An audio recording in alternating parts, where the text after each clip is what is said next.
Paano lagyan ng cover photo o thumbnail ang video o reels sa Facebook?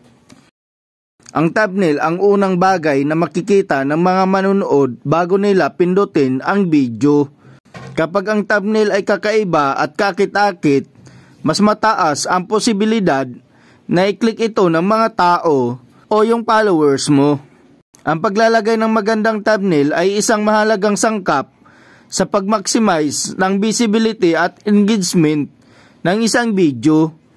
Para malagyan ng thumbnail o cover photo ang ating mga video o reels na nai-upload na sa Facebook, una nating gawin mga idol ay punta tayo sa ating Facebook.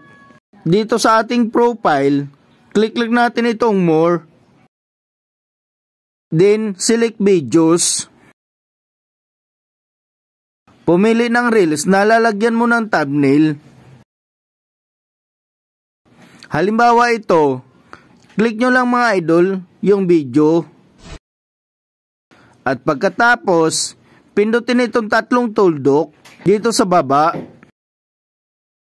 At piliin itong edit reel.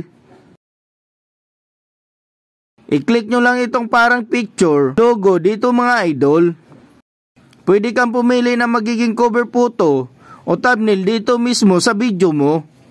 May mga suggested cover photo na dito na pwede mong pagpilian.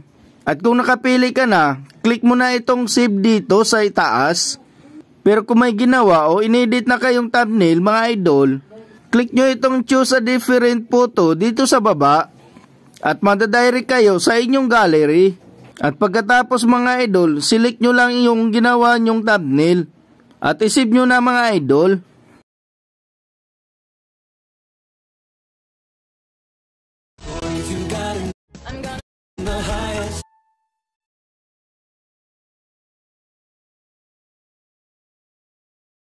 Ganun lang po kasimple.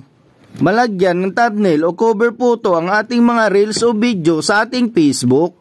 So ito lang muna ang ibabahagi ko sa inyo mga idol. For more tips and updates, please like and subscribe to my channel.